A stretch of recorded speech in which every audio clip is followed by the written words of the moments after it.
Martial Peak, Kabanata 3905. Fifth Order Sun's True Fire. Tingnan mo kung anong grade ito. Tumingin si Wei Kei kay Tao Rongfang at nagtanong. Inalis ni Tao Rongfang ang Sun's True Fire mula sa kanyang space ring, tiningnan ito ng seryoso, at sinabing. Parehong 4th grade. Masayang ngumiti si Wei Kei. Hindi masama.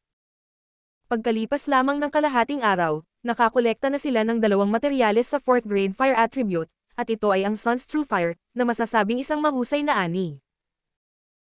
Kung mangolekta pa sila ng ilan, maaari silang pumunta sa Star Market upang maghanap ng mga taong mapapalitan ng mga materyales ng iba pang mga katangian, at pagkatapos ay makahanap ng isang alagad na may mahusay na kakayahan mula sa mga disipulo ng Great Moon Province. Talagang posible na linangin ang isang 4th grade Heaven Opening Cultivator. Kung talagang nangyari iyon, babangon din ang Great Moon Province kasama nito. Para bang nakita na niya ang magandang kinabukasan na ito, ang malakampa ng mga mata ni Wei Kei ay bahagyang kuminang habang mabilis niyang sinabi. Naiintindihan ko. Walang dapat tuklasin sa ibabaw nitong Sunstar, at lahat ng magagandang bagay ay nasa ibaba. Junior Sister Tao, maghiwalay na tayo. Magdadala ka ng ilang tao, at kukuha ako ng ilang tao. Ang isa ay magbibigay ng suporta sa itaas, at ang isa ay maghahanap sa ibaba. Paano na? Gusto ni Tao Rongfang na ibigay ang kanyang katawan at isip sa kanya, kaya paano siya magkakaroon ng anumang pagtutol? Tumanggol siya, sabi niya. Gawin natin ang sinasabi ni brother. Nang matapos ang pag-uusap ng dalawa, pinangunahan ni Wei Kei at hinati ang 12 ng mga disipulo ng Great Moon Province sa dalawang grupo, ang isa ay sumusunod sa kanya at ang isa ay sumusunod kay Tao Rongfang. Nang makita ang mga benepisyo, ang grupo ng mga tao mula sa Great Moon Province ay puno ng sigasig at agad na nagsimulang mag-explore. Maaaring may panganib sa ilalim ng magma, kaya ang dalawang grupo ng mga tao ay nagsalitan sa paggalugad. Bilang Heaven Opening Realm Masters, sina Wei Kei at Tao Rongfang ay natural na hindi natatakot sa init ng magma, ngunit ang grupo ng mga disipulo sa ibaba ay hindi sapat na malakas. Ang oras na nanatili sila sa underground na magma ay iba-iba, ngunit hanggat maaari nilang kontrolin ang kanilang bilis, walang panganib sa kanilang buhay. Sinabi ni Wei Kei sa lahat na unahin ang kanilang sariling kaligtasan at agad na ipaalam sa kanya at kay Tao Rongfang kung may nakita sila. Natural na tumango ang lahat bilang pagsang-ayon. Gayunpaman, sa mga sumunod na araw, ang mga disipulo ng Great Moon Province ay walang nahanap. Paga't maingat silang naghanap, wala silang nakitang bakas ng Sun's True Fire. Kailangang sabihin na ang unang araw ay talagang isang maswerteng araw. Sa panahong ito, nakilala nila ang mga tao mula sa ibang mga puwersa at nalaman na ang lahat ay tila may parehong ideya, naghahanap ng mga pagkakataong nakatago sa underground na magma. Nang magkakilala sila, hindi sila nagkasala sa isa't isa at namuhay ng payapa.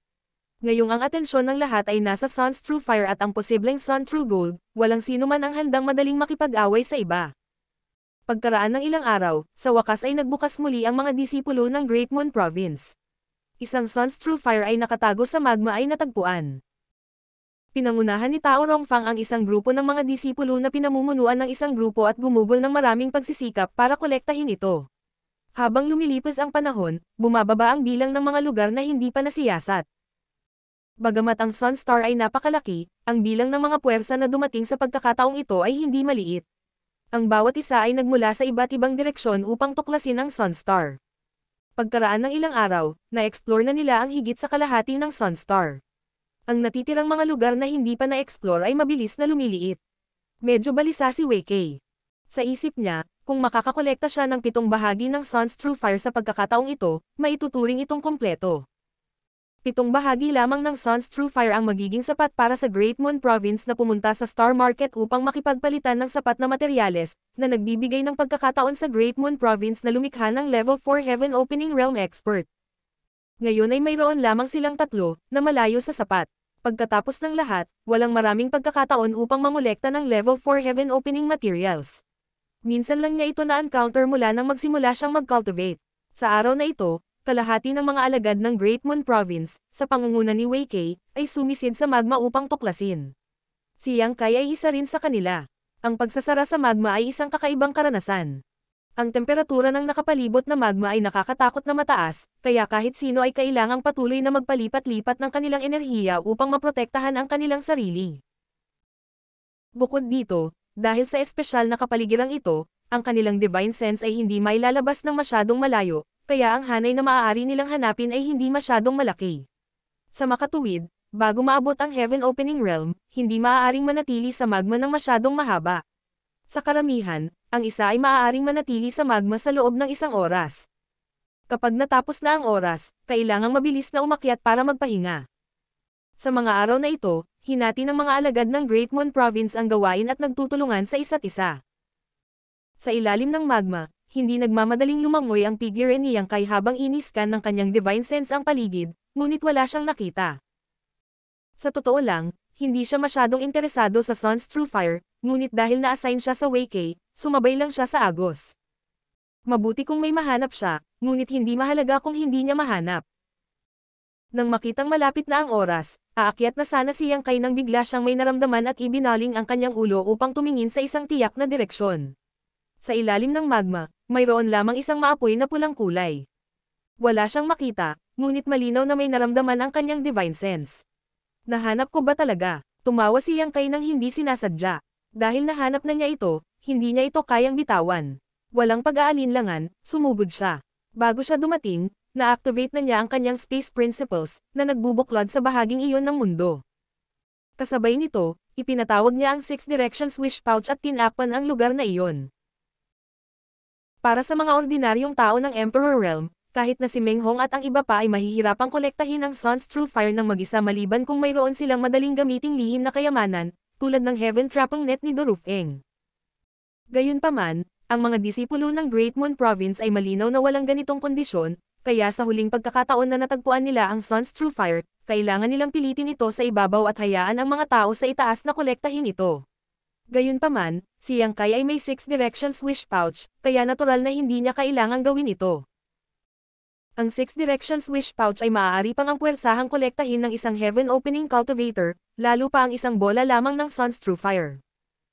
Kahit na ang kasalukuyang lakas ni Yang Kai ay hindi sapat upang ganap na buhayin ang kapangyarihan nito, hindi niya mabura ang kapangyarihan ng lihim na kayamanan na ito. Akala niya noong una ay madali niyang makokolekta ang Sun's True Fire, ngunit sinong mag-aakala na kapag ipinatawag ang 6 Directions Wish Pouch, biglang makaramdam si Yang Kai ng isang malakas na puwersa na nagmumula sa direksyong iyon.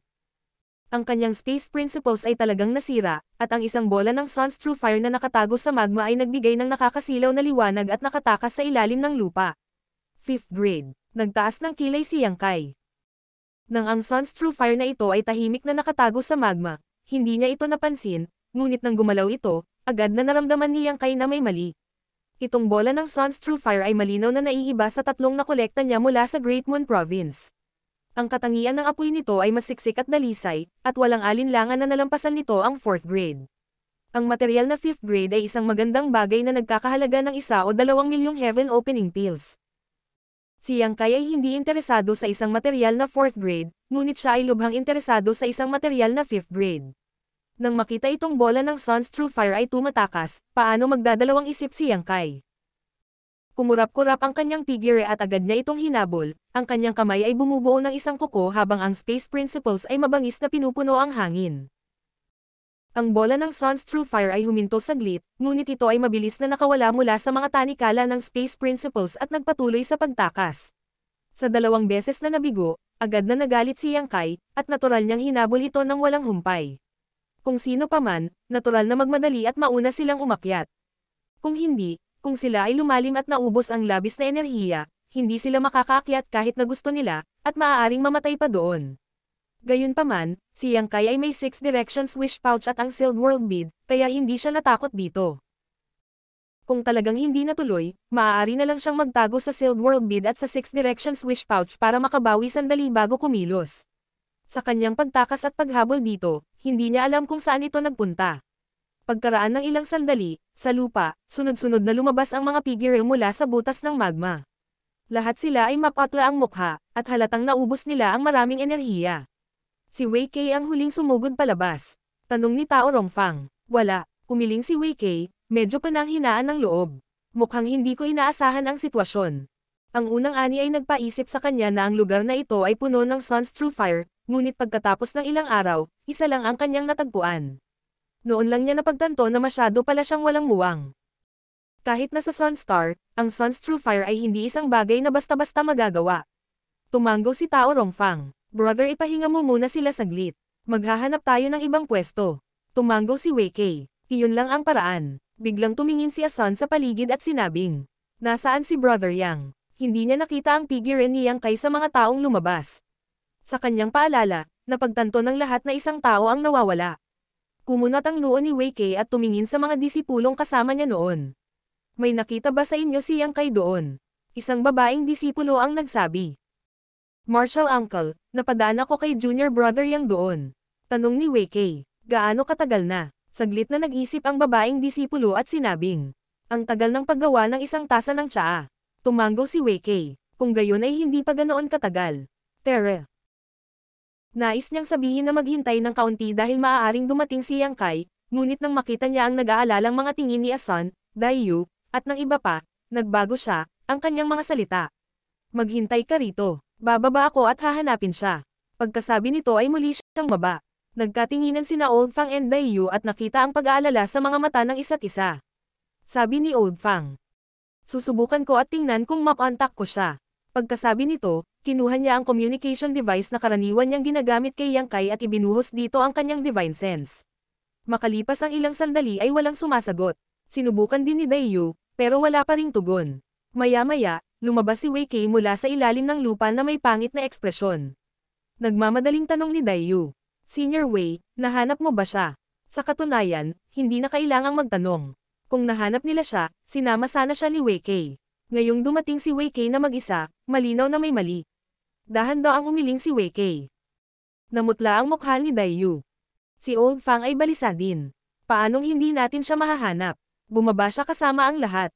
Napaluha si Asan. Niyugyug niya ang braso ni Tao Rongfang at sinabing, Master, si Brother Yang ay napakabuting tao. Mangyaring huwag hayaang may mangyari sa kanya. Tinapik ni Tao Rongfang ang likod ng kanyang kamay at inaliw. Huwag kang mag-alala, kasama ko at ang iyong Martial Uncle Wei dito, walang mangyayari kay Yang Kai. Tumangala siya kay Wei Kei at nakipag-usap sa kanya sa kanyang divine sense saglit. Malumanay na tumanggo si Wei Kei at sinabing, mga lalaki, nawawala si Yang Kai. Baka nakatagpo siya ng problema sa ibaba. Kailangan ko kayong sumama sa akin muli at maghanap ng mabuti. Sa utos mo, Martial Uncle. Sumagot ang lahat, sinabi ni Wei Kei sa malalim na boses. Maaaring may mga panganib sa ibaba na hindi natin alam, kaya huwag masyadong pakalat-kalat.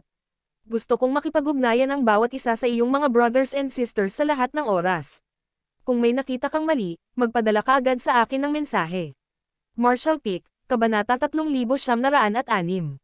Golden Crow Divine Palace. Hindi pa banggitin ang katotohanang inihatid ni Yang Kai si Asan sa Great Moon Province. Ang katotohanang naintindihan niya ang Space Principles ay nagparamdam kay Wei Kei na siya ay isang talento at gusto siyang recruit sa Great Moon Province. Sa panahong ito, tinatrato niya si Yang Kai bilang isang disipulo ng Great Moon Province. Ngayong may nangyari na kay Yang Kai, kahit na walang kahilingan ni Asan, si Wei Kei ay hindi uupo at walang gagawin. Hanggat nasa kanyang kapangyarihan, natural na hahanapin niya ang kinaroroonan ni Yang Kai.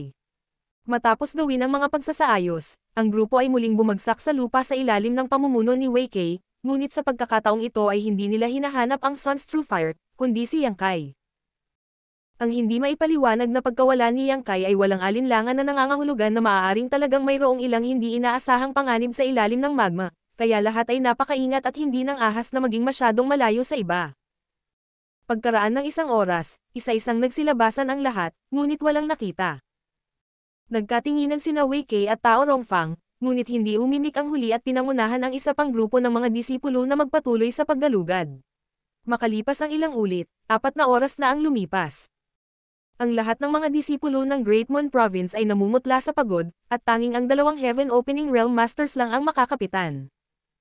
Gayunpaman, wala pa ring palatandaan ng Yang Kai, kaya hindi na kailangang magpatuloy. Nagkatinginan sina Tao Rongfang at Wei Kei at dahan daw ang umiling. Nang makita ito, sinabi ni Daiyu sa nanginginig na boses. Mga nakatatanda, hindi ba kayo magpapatuloy sa paghahanap? Nandyan pa rin si Yang Kai. Lumingon sa kanya si Wei Kei na may malungkot na ekspresyon at bumantong hininga. Masyadong matagal na. Sa lakas niya, hindi na siya nakatagal. Natatakot ako. Patay na siya. Agad na pumuti ang mukha ni Daiyu. Nanginginig ang katawan niya at muntik na siyang bumagsak sa lupa. Bagamat alam niyang tama si Wei Kei, hindi niya matanggap ang resultang ito. Ang taong gumawa ng mga himala ng paulit-ulit sa Kikiao Land, ang taong nagbigay sa kanya ng Unsolid Golden Do, ang taong nag-akay sa kanya palabas ng Kikyoland, ay nawala ng ganoon. Hindi niya ito matanggap, tinapon niya ng kanyang mga kamay ang kanyang mapupulang labi at nagsimulang humagulgol. Namumula din ang mata ni Asan. Ibinaon niya ang sarili sa mga bisig ni Tao Rongfang at umiyak. Sa gilid, hinampos ni Old Fang ang kanyang dibdib at itinadyakan ang kanyang mga paa. Ang langit ay naninibugho sa mga henyo, ang langit ay naninibugho sa mga henyo. Brother, naawa ako sa iyong pagkamatay sa murang edad. Ang langit ay walang mga mata. Bakit ang isa ay walang problema, si Old Fang? Halika at bumalik, papalitan ka ni Old Fang. Napuno ng kalungkutan, at ang mga disipulo ng Great Moon Province ay nakaramdam din ng sama ng loob, lalo na ang ilang mga babaeng disipulo, na tahimik na umiiyak. Itinaas ni Wei Kei ang kanyang kamay at tinapik ang balikat ni Daiyu. Nakikiramay ako, ginawa namin ang aming makakaya. Ngayon na lang natin ipagdasal na pagpalain siya ng langit. Maging siya ay hindi naniniwala sa kanyang sariling mga salita. Pero ano pa ba ang magagawa niya maliban sa i-comfort siya? Hindi nila maisip kung anong uri ng panganib ang nasa ilalim ng magma na nagpapasok ng isang buhay na tao at hindi na bumalik. Ilang beses na silang maingat na naghanap noon, ngunit wala silang nakitang anumang bakas ng panganib. Pinunasan ni Daiyu ang mga luha sa gilid ng kanyang mga mata at sinabing, "Senior, gusto ko pang bumaba at hanapin siya. Hindi siya isang taong mamamatay kaagad." Kalokohan. Sinamon siya ng tingin ni Wei Kei. Hindi mo ba alam ang sarili mong sitwasyon? Bilisan mo at magpahinga ka na. Pero, hindi na hinintay ni Wei Kei na matapos siya at sinabing, "Ayokong atakihin ka, pero kung pipilitin mong bumaba, kailangan kitang patumbahin." Hinawakan ni Tao Rongfang ang kamay ni Daiyu at mahinang sinabi, "Magpahinga ka muna, mag-uusap tayo mamaya." Itinikom ng Daiyu ang kanyang mapupulang labi, tumulo ang mga luha sa kanyang pisngi, at marahang tumanggo. Sa sandaling ito, isang biglaang pagbabago ang naganap. Isang sunod-sunod na tahimik na dumadagandong ang gamulong sa lupa, at ang buong solar star ay tila nanginginig. Nagulat ang lahat mula sa Great Moon Province. Lumingon sila at tumingin sa paligid. Ang magma sa mga butas ng magma sa ibabaw ay biglang kumulo. Sunod-sunod na bumukas ang malalaking bula, at napuno ng mapanganib na aura ang hangin. Nagbago ang ekspresyon ni Wei Kei at sumigaw siya. "Bumangon ka." Habang nagsasalita, itinulak niya ang kanyang lakas at binalot ang lahat, pumailang lang sa langit. Kasabay nito, ang mga haligi ng magma ay tumalsik mula sa magma, tulad ng mga dragon na apoy ay ipinanganak. Ang eksena ay lubhang nakakatakot. Ang bawat isa ay lumipad ng 10,000 talampakan ang taas, at nang tumingin sila sa ibaba, ang kanilang mga mukha ay namutla.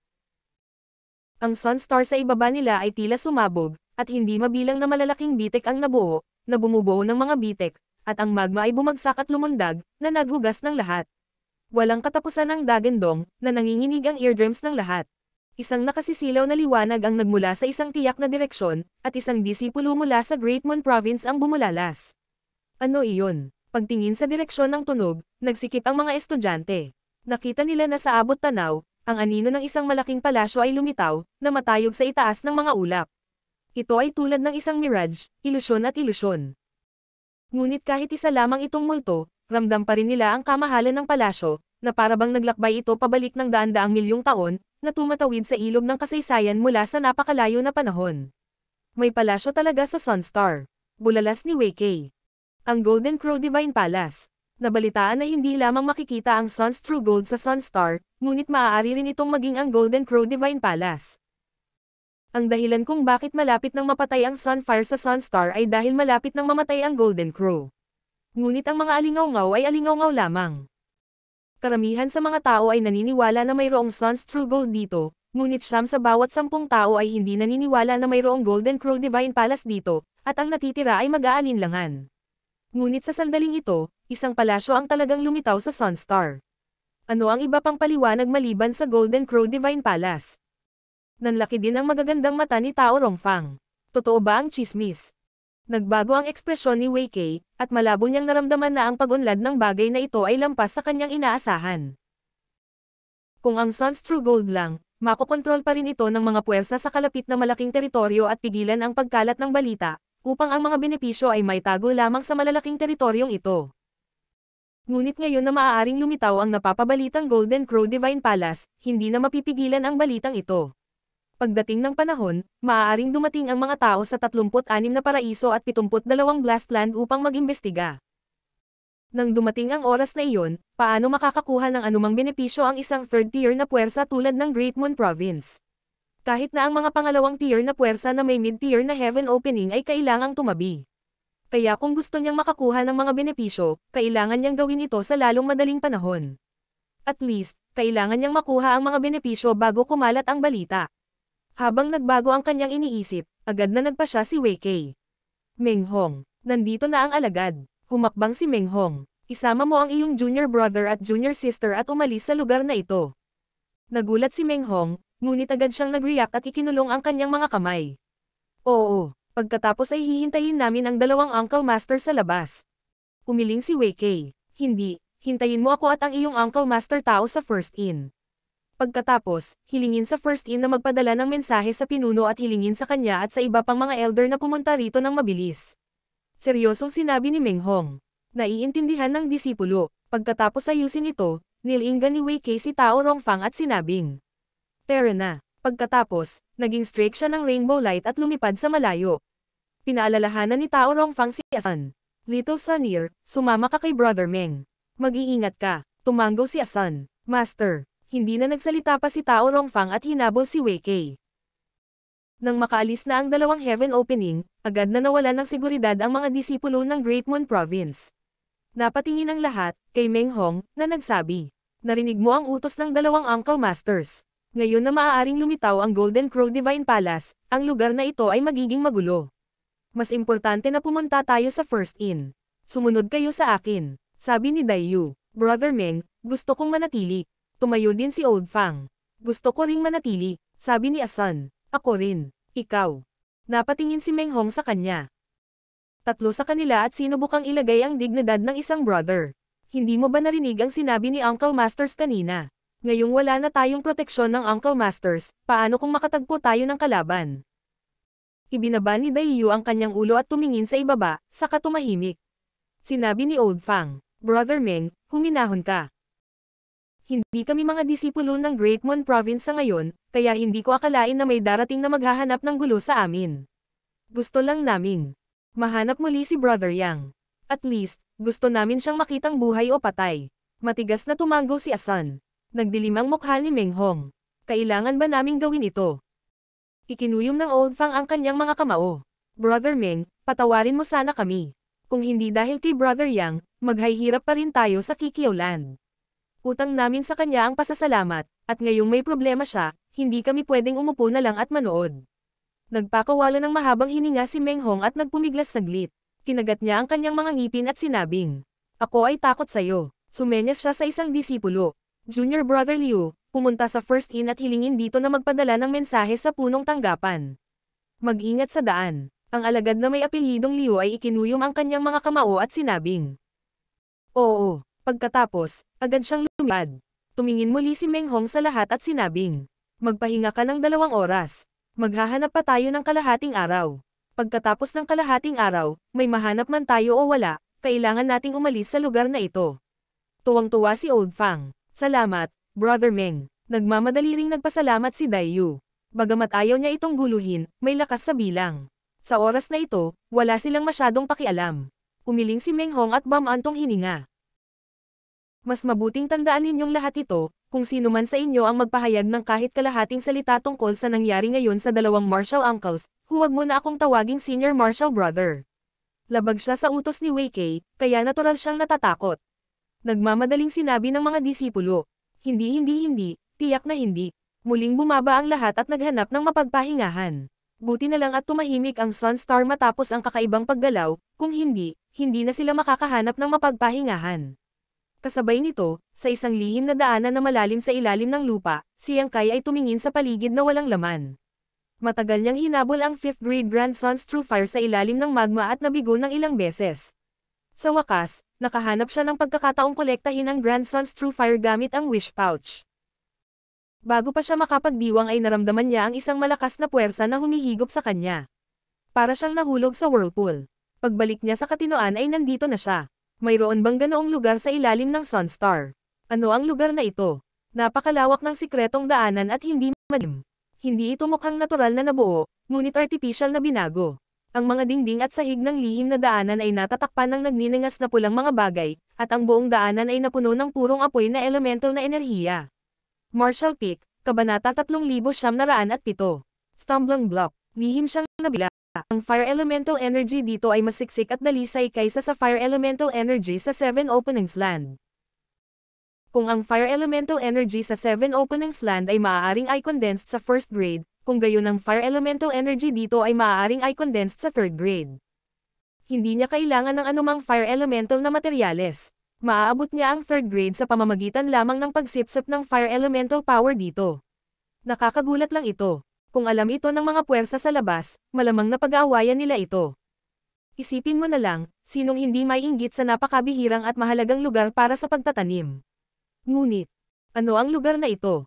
Paano magkakaroon ng ganoong pag-iral sa ilalim ng Sunstar? Hindi niya moari, kaya nagpa siya siyang huwag munang isipin iyon sa ngayon. Tumingin siya sa paligid. Napakahaba ng daanan, at hindi niya makita ang dulo nito. Sinubukan niyang kay nabuhayin ang Dao of Space at nalaman na hindi ito malabo. Sa madaling salita, ang langit at lupa dito ay hindi selyado. Dahil dito ay gamaan ang pakiramdam niya. Hanggat hindi natatakan ang langit at lupa, maaari siyang umalis anumang oras. Hindi siya natatakot na matrap dito. Siya ay random na pumili ng isang direksyon at naglakad pasulong. Matapos maglakad ng halos ilang daang talampakan, nakarating na talaga siya sa dulo. May bronze na pinto sa dulo. Mukhang napakakapal at mabigat, na nakaharang sa daan. Itinaas ni Yang Kai ang kanyang kamay para itulak ang pinto, ngunit hindi niya ito may galaw kahit na ginamit niya ang lahat ng kanyang lakas. Hindi niya maiwasang magulat. Kahit na ang kanyang kasalukuyang paglilinang ay hindi masyadong mataas, dahil sa Dragon Vein, ang kanyang lakas ay nakakatakot na malakas. Ang tansong pintong ito ay hindi mukhang espesyal. Sa ilalim ng kanyang malupit na puwersa, hindi ito gumagalaw. Ito ay malinaw na ito ay hindi isang bagay na simple. Hindi siya naglakas loob na gumawa ng labis na kaguluhan. Pagkaraan ng ilang sandali na pag-ungol sa sarili, bumalik si Yang Kai sa kanyang pinanggalingan at naglakad sa kabilang panig. Matapos ang mahabang paglalakad ay dumating din ang gilid na ito sa dulo. Ang hindi nakapagsalita kay Yang Kai ay ang sitwasyon dito ay eksaktong kapareho ng kabilang panig. Mayroon ding bronze na pinto na nakaharang sa daan. Kung hindi sigurado si Yang Kai na papunta siya sa tamang direksyon, iisipin niyang paikot-ikot siya. Ang sipi na ito ay talagang tinatakan mula sa harap at likod. Tila kung gusto niyang makaalis dito, kailangan niyang buksan ang tansong pinto. Hindi niya alam kung saan patungo ang dalawang pinto. Ito ay naging medyo mahirap. Matapos tumayo sa pwesto at mamulong sa sarili saglit, kinuha ni Yang Kai ang wish pouch at tiningnan ang laman ng pouch. May isang bola ng nagbabagang apoy sa pouch na tila may sariling isip. Gayunpaman, ang wish pouch ay isang kayamanan na maaaring magimbak ng mga heaven opening cultivator, kaya paano makakatakas ang isang bola ng Sun's True Fire sa mga pagpigil nito? Ito talaga ang 5th grade Grand Sun's True Fire. Kung ikukumpara sa tatlong bahagi ng Sun's True Fire na kinolekta ng Great Moon Province dati, itong nasa kamay niya ay halatang mas mayaman at dalisay. Sa pagtingin sa bowl ang ito ng Sun's True Fire, mas gamaan ang pakiramdam ni Yang Kai. Siya ay nanatili sa first in ng halos 4 na buwan at gumugol ng mahigit 100,000 heaven opening pills. Ang 5th grade na materyales na nakuha niya sa pagkakataong ito ay nagkakahalaga ng 1 o 2 milyong heaven opening pills. Nabayaran na niya ang lahat ng mga gastusin niya noon. Hindi niya ito maitago sa wish pouch sa lahat ng oras. Ang pouch na ito ay kailangang gamitin upang ipagtanggol laban sa mga kaaway, kaya inilipat lang niyang kayang Sun's True Fire sa Sealed World Bead at pinigilan ito sa kung saan. Matapos gawin ito, tumangala si Yang Kai sa tansong pinto sa harapan niya at unti-unting naging matatag ang kanyang tingin. Wala siyang choice kundi pumunta sa mundong ito. Una, gusto niyang makakita ng mas mataas na antas ng Martial Dao. Pangalawa, ito ay para sa World Tree. Ano man ang dahilan, kailangan niya ng maraming suportang pinansyal. Bagamat may natamo siya mula sa paglalakbay na ito sa Sunstar, wala iyon kumpara sa mga gastusin niya sa hinaharap. Sa makatuwid, ano man ang mangyari, kailangan niyang kumita hanggat kaya niya sa pagkakataong ito. Hindi niya alam kung magkakaroon siya ng ganoong pagkakataon sa hinaharap. Sa likod ng tansong pinto, maaaring mayroong isang hindi kapani-paniwalang kayamanan. Iniunat ni Yang Kai ang kanyang kamay, tinawag ang Asher Dragon Spear at itinulak ang kanyang lakas hanggang sa limitasyon, itinulak ito pasulong. Ang lupa ay yumanig at ang mga kabundukan ay yumanig. Kasabay nito, sa lupa, sa harap ng isang sinaunang bulwagan, ang mga figure ay lumipad mula sa lahat ng direksyon at dumaong sa harap ng bulwagan, nakatitig sa sinaunang palasyo ng tulala. Golden Crow Divine Palace. Ito talaga ang Golden Crow Divine Palace. Ang mga bulalas ay nagmula sa mga bibig ng maraming Heaven Opening Realm Masters, isang abnormal na pamumula na lumilitaw sa kanilang mga mukha. Kahit na ang mga master ng Heaven Opening Realm na ito ay hindi kailanman naisip na ang alamat ay talagang totoo at ang Golden Crow Divine Palace ay talagang umiral sa Sunstar. Dahil mayroong Golden Crow Divine Palace dito, nangangahulugan ito na ang ibang alamat ay hindi walang batayan. Ang Golden Crow ay malapit ng mamatay, at ang araw ay malapit ng mapatay. Sa pag-iisip na maaaring may bangkay ng isang makapangyarihang Golden Crow sa Golden Crow Divine Palace, maraming Heaven Opening Realm Masters ang nag-alab sa Pananabik. Iyon ay ang Golden Crow, isa sa mga sinaunang demonic beast, hindi mas mababa sa mga dragon at phoenix. Hindi pa banggitin kung gaano karaming mga kayamanan ang nakolekta ng Golden Crow na ito sa kanyang buhay, ang bangkay nito mismo ay isang hindi mabibaylang kayamanan.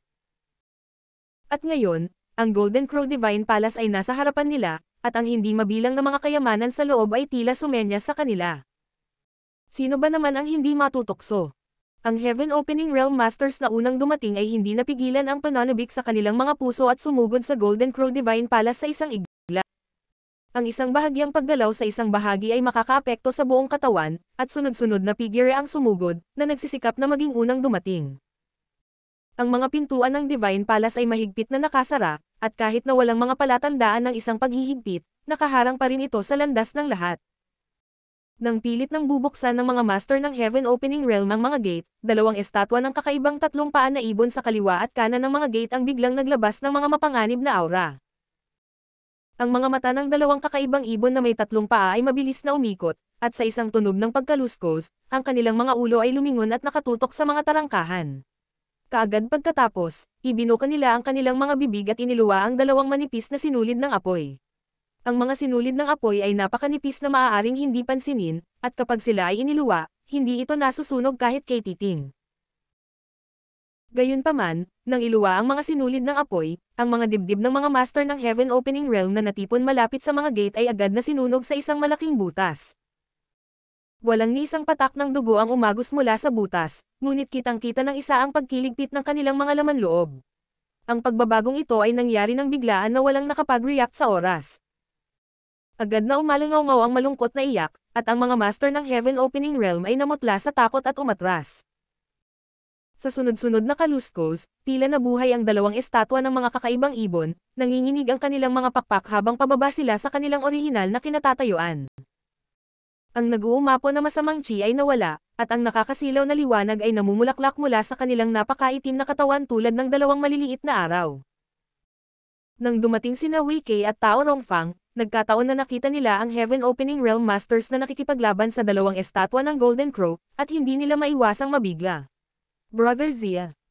Lumingon ang tingin ni Wei Kei, at nakita niya ang isang figure na nakaupong naka-crossleg sa hindi kalayuan. Dali-dali siyang sumugod, at pagkalapag, nakita niya ang nakakatakot na sugat sa dibdib at tiyan ng tao, at bahagyang nagbago ang ekspresyon nito. Brother Zia, anong nangyari? Binuksan ni Zia ang kanyang mga mata at itinaas ang kanyang ulo, ngumiti ng mapait. Kaya si Brother Wei. Brother Zia, ang sugat mo. Lalong naging mapait ang ngiti ni Zia. Naging pabaya ako. Ubo-ubo. Habang nagsasalita siya, lumabas ang bula ng dugo sa kanyang bibig. Ang temperatura ng foam ng dugo ay nakakatakot na mataas, na para bang ito ay pinakuluan. Kasabay nito, ang kanyang balat ay naging sobrang pula, tulad ng isang lutong alimango. Mag-ingat. Sa Golden Crow True Fire, si Zia ay nagpakawala ng malakas na sigaw at diretsyong bumagsak sa lupa. Umaapaw sa kumukulong dugo ang kanyang pitong butas. Brother Zia. Brother Zia, nagulat si Wei Kei. Ilang beses siyang tumawag, ngunit walang sumasagot. Siya. Patay na siya. Bahagyang namutla si Tao Rongfang, na sumunod na malapit sa likuran. Iniunat ni Wei Kei ang kanyang kamay, sinisiyasat ang kalagayan ni Zia, at ang kanyang ekspresyon ay hindi maiwasang magbago. Natuklasan niya na ang mga meridian ni Zia ay nasunog, at mayroong isang nakakapasong enerhiya na dumadaloy sa kanyang katawan. Nang walang proteksyon ng kanyang sariling lakas, ang nakakapasong enerhiya na iyon ay naging dugo ang laman ni Zia na umaagos mula sa kanyang pitong orifice, dibdib, at tiyan.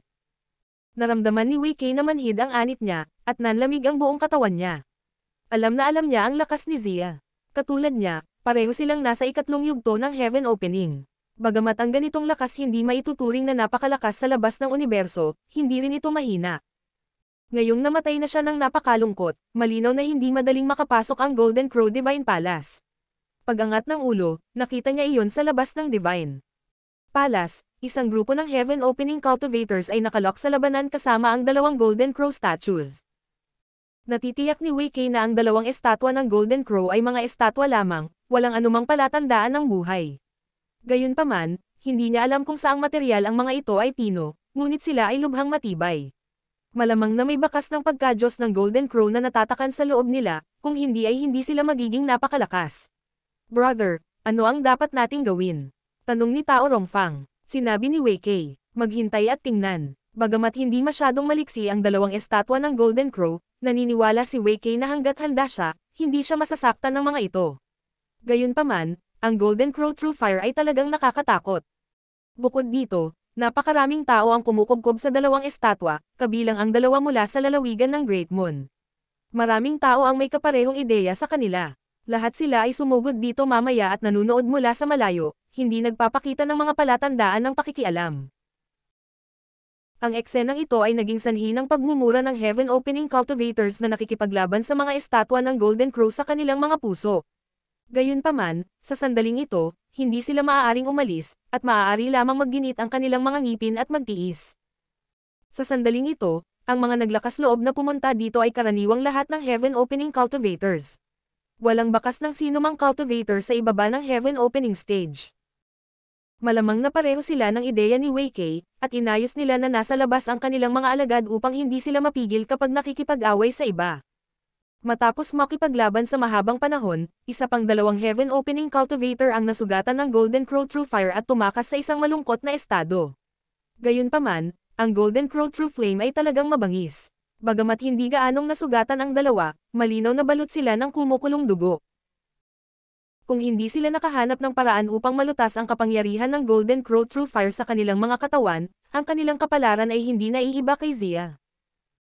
Ang grupo ng Heaven Opening Cultivator ay dumaing sa lublob. Nauna silang pumunta rito, ngunit sinong mag-aakala na makakaharap nila ang dalawang Diyos ng salot na ito? Kung alam sana nila ng mas maaga, hindi sana sila nakarating ng ganoon kabilis. Gayunpaman, ang mga pagsisikap ng Heaven Opening Cultivators ay hindi nawalan ng kabuluhan. Matapos ang mahabang panahon na labanan, malinaw na hindi na kasing maliksi ang mga galaw ng dalawang estatwa ng Golden Crow. Ang Golden Crow True Fire na iniluwa nila ay hindi rin kasing bangis ng dati.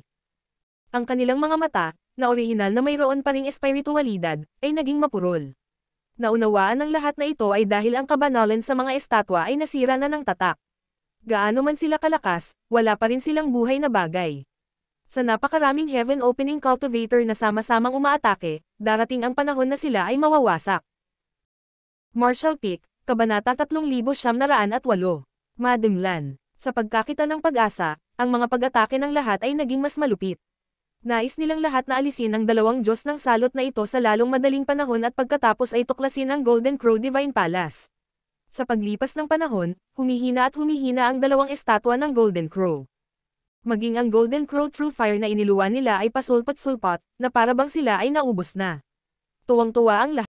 Bagamat ang mga estatwa ng Golden Crow ay pinong katangi-tangi, ang mga ito ay talagang hindi ganoon kalakas. Ang makapangyarihang bahagi ay ang Golden Crow True Fire, ngunit ngayon na kahit na ang True Fire ay malapit ng maubos, ano ang dapat katakutin?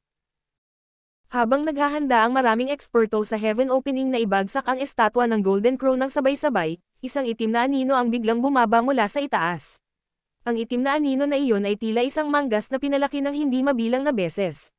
Tinakpan nito ang langit at araw, at nanginginig ang aura nito. Sleeve ng langit at lupa. Si Wei Kay, na kanina pa nakatingin sa gilid, ay napasigaw sa gulat. Agad niyang nakilala ang pinagmulan ng divine technique na ito. Ang pinalaki na manggas ay gamulong pataas at pababa, at isang surge ng kapangyarihan ang inalis ang mga eksperto sa Heaven Opening, direktang kinuha ang dalawang estatwa ng Golden Crow sa manggas. Isang figure ang kumikislap, at isang matandang lalaki ang lumitaw mula sa manipis na hangin. Ang kanyang dalawang malapad na manggas ay lumipad sa hangin. Mataba ang ulo niya at malaki ang tenga, at namumula ang mukha.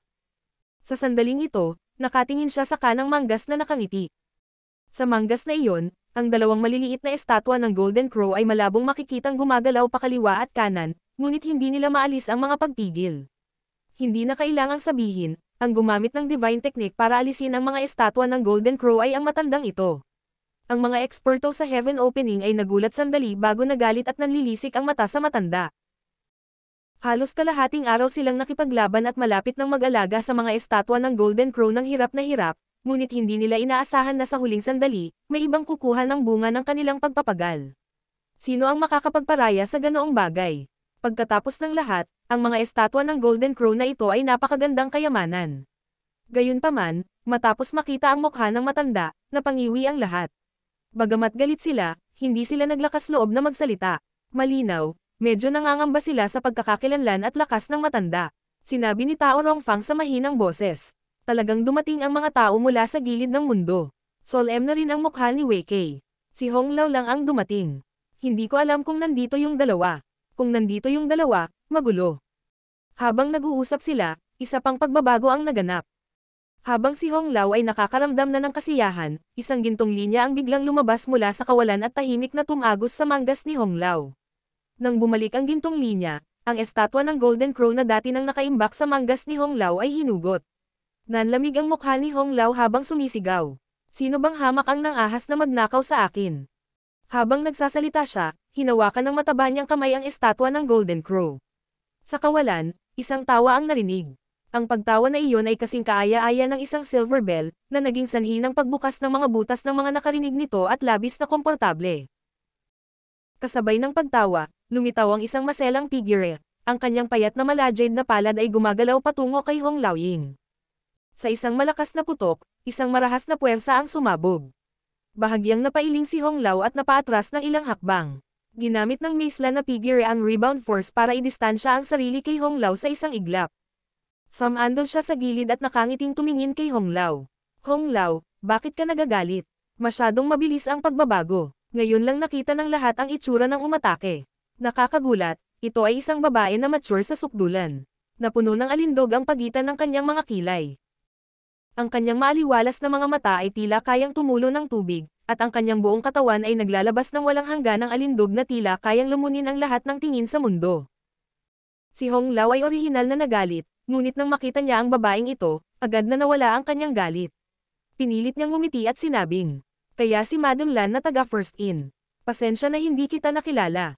Nasusuka siya. Kung may maglakas loob man na magnakaw sa kanya, hindi siya papayag kahit anong mangyari, pero ang babaeng ito ay taga First Inn. Sa lakas ng World's Edge, walang paraan na hamanin siya nito. Alam niyang hindi na niya maibabalik ang estatwa ng Golden Crow na kinuha, ngunit nag-iwan pa rin ito ng isa para sa kanya, na nagbigay ng mukha sa kanya. Ngumiti ang Lady Boss. Hong Lao, nakakatuwa ang bagay na ito. Paano kung bigyan mo ako? Kinuha ito. Paano ko ito maibabalik? Bulong ni Hong Lao sa kanyang puso, ngunit ngumiti siya at sinabing, karangalan ng matandang ito na nagustuhan ito ni Madam Lan. Kung gusto ni Madam Lan, maibibigay ko rin ito sa iyo. Habang nagsasalita siya, pinagpag niya ang kanyang manggas, mukhang napakabigay. Hinaplos ng Lady Boss ang kanyang buhok sa likod ng kanyang tainga, napakakaakit-akit. Umiling siya at nakangiting sinabi, hindi na kailangan. Babawiin ko ang isa at pag-aaralan ko ito. Kunin ito bilang pabor sa Hong Lao. Mamaya, kung kailangan ng Hong Lao ng anumang impormasyon, huwag mag-atubiling pumunta sa First Inn. Bibigyan kita ng librere na pangiti si Hong Lao. Madam, masyado kang magalang. Dahil kung ganoon, tatanggapin ko. Isang piraso ng impormasyon kapalit ng estatwa ng Golden Crow. Walang nakakaalam kung ito ay isang pagkawala o pakinabang. Madam, nandito ka rin ba para tuklasin ang Golden Crow Palace? Lumingon si Hong Lao upang tingnan ang kakaibang palasyo at nagtanong. Sabi ng Lady Boss, malaking bagay ang nangyari dito. Siyempre, kailangan kong pumunta at tingnan. Ganon din si Hong Lao. Nagsalubong ang kilay ni Hong Lao. Dahil iyon ang kaso, bakit hindi mo ako samahan? Kaya nating alagaan ang isa't isa. Wala talagang paraan na makakalaban niya ang First Inn. Sa kabutihang palad, ang First Inn ay talagang tapat pagdating sa pagnenegosyo. Kung kaya niyang makipag-alyansa sa Madam Lan na ito, tiyak na makakakuha siya ng bahagi ng kita kung talagang may magandang makuha siya rito. Nilero ng Lady Boss ang isang hibla ng buhok sa harap ng kanyang dibdib at malumanay na ngumiti. Magkasama. Kalimutan mo na, mas sanay akong mag-isa. Kung gusto ni Hong Lao na bumuo ng isang grupo, maaari mong tanungin ang iba at tingnan kung payag sila. Habang nagsasalita siya, sumulyap siya sa gilid, sinadya man o hindi. Sila, kumunat ang noo ni Hong Lao. Pagkatapos, napagtanto niya kung ano ang ibig niyang sabihin. Ikinumpas niya ang kanyang manggas at malamig na sinabi, "Lumabas ka." Isang marahas na puwersa ang sweep out. Sa kawalan, lumitaw ang ilang mga nakatagong figure. Hindi sila marami, 3 lang. Ang isa sa kanila ay isang scholar na marahang pinapaypayan ang sarili gamit ang isang bilog na pamaypay sa kanyang kamay. Ang isa naman ay matipunong lalaki na nakasuot ng itim at panay ang tingin. Ang isa pa ay isang batang babae na nakasuot ng berdeng damit. Hindi niya alam kung anong paraan ang ginamit nila para magtago sa dilim. Hindi pa banggitin ang mga iyon low-rank heaven opening, kahit ang mga taong tulad ni Hong Lao ay hindi napansin ang kanilang pag-iral.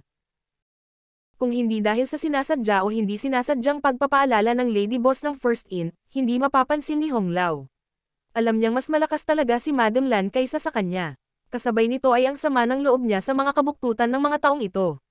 Nagtago sila sa dilim, halatang naghihintay ng pagkakataong mag-aklas. Nagtataka ako kung sino yon.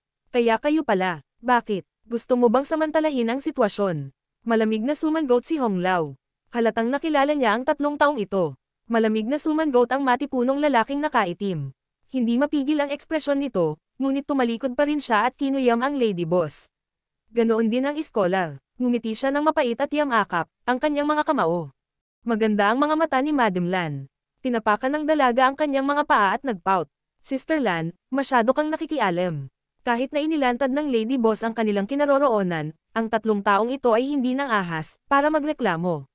Malinaw kung anong background meron ang First In. Tinakpan ni Madam Lan ang bibig at tumawa. Wala itong kinalaman sa akin. Ang magandang mata mismo ni Hong Lao. Walang sinseridad sa kanyang mga salita, ngunit walang nang ahas na pabulaanan. Sa ibaba, ang mukha ni Wei Kei ay mapait. Pagtingin sa 3 tao na kalalabas lang, mamulong siya. Zhang Qi ng Land of Loathing, Ji Tianxing ng Blood Dragon Altar, Yuan Xiaoman ng Mirror Flower, Watermoon. Magiging masaya ito. Bagamat maraming cultivator ng Heaven Opening Realm na sumugod dito noon, lahat sila ay nasa mababang hanay. Kahit na may kaunting pagkakaiba sa lakas, hindi ito magiging napakahusay. Gayunpaman, sa mga taong ito na kalalabas lang, sino sa kanila ang wala sa gitnang hanay? Ang Heaven's Edge, ang Land of Loathing, ang Blood Dragon Altar, at ang Mirror Flower, Watermoon ay pawang mga second class na puwersa. Hindi pa banggitin ang Lady Boss ng First In, Madam Lan. Nakita ko na sina Ji Tianxing at Yuan Xiaoman dati. Kaya ang iskolar na iyon ay si Zhang Qi ng Land of Loathing. Tanong ni Tao Rongfang. Tumango si Wei Kei. Ang taong ito ay mukhang banayad at pino, ngunit ang kanyang mga pamamaraan ay lubhang malupit. Kung makaharap siya ni Junior Sister sa hinaharap, dapat kang mag-ingat. Alam ko, bahagyang tumango si Tao Rongfang. Habang nag-uusap ang dalawa, biglang lumingon ang iskolar na si Zhang Qi at sumulyap. Bahagyang nagbago ang ekspresyon ni Tao Rongfang, alam niyang malamang na narinig ni Zhang Qi ang pag-uusap nila ng kanyang kapatid. Nagmamadali niyang ibinaba ang ulo. Bagamat siya ay nasa 3 ranggo, siya ay nasa mababang ranggo lamang. Hindi masusukat ang pagkakaiba sa pagitan ng lower rank at middle rank. Kung talagang tinatamaan siya, siguradong wala siyang magandang ending. Sa kabutihang palad, sumulyap lamang si Zhang Qi bago bawiin ang kanyang tingin. Malamang, na nasa harapan niya ang Golden Crow Divine Palace, wala siyang isip na magmalasakit sa anumang bagay. Sa kabilang banda, kahit na wala na ang estatwa ng Golden Crow, wala ni isa sa mga mas mababang hanay ang nang-ahas na kumilos ng padalos-delos. Sa sandaling ito, lumitaw na ang gitnang hanay, at ang kaunting kapabayaan ay maaaring magdulot ng apoy sa kanilang sarili. Bukod dito, nakatagpo na sila ng panganib bago pa man makapasok. Kung talagang pumasok sila, sino ang nakakaalam kung anong uri ng panganib ang kanilang makakaharap? Natural, lahat sila ay may intensyon na hayaan ang malakas na manguna. Naunawaan din ni Hong Lao at ng iba pa at malamig na tumingin sa ibaba. Sinabi ni Zhang Qi, hindi solusyon ang paghihintay dito. Bakit hindi tayo pumasok at tingnan? Ang lalaking nakaitim na damit, si Ji Tianxing, ay tumango. Natural, kailangan nating pumasok. Tumingin si Hong Lao sa kaliwat kanan. Sino ang mauuna? Nagkunwaring hindi narinig ni Yuan Xiaoman at tumakbo sa gilid ni Madam Lan para hawakan ang braso nito, humahadjejek habang may sinasabi. Inabot ni Madam Lan at pinisil ang kanyang ilong, dahilan para mapapout si Yuan Xiaoman. Pagkatapos ng mahabang pagkapatas, sinabi ni Hong Lao, paano ito, lahat tayo ay magpapalitan. Mukhang hindi ganoon kadaling buksan ang pintong ito, kaya kung sino ang magbubukas ay mauuna. Bagamat ang unang pumasok ay nasa panganib, maaari rin silang makahanap ng magandang bagay. Ang mahihina ay gustong mamulot ng mga scrap, habang ang malalakas ay natural na mas gustong mauna. Sina Zhang Qi at Ji Tianxing ay walang pagtutol. Humarap si Hong Lao sa Lady Boss at sinabing, Madam Lan, paano kung mauna ka? Bahagyang ngumiti si Madam Lan. Hindi na kailangan. Mauna na kayong lahat. Kakausapin ko si Xiaoman. Nakita ito ni Hong Lao at sinabi, kung gayon ang matandang ito ay mauna.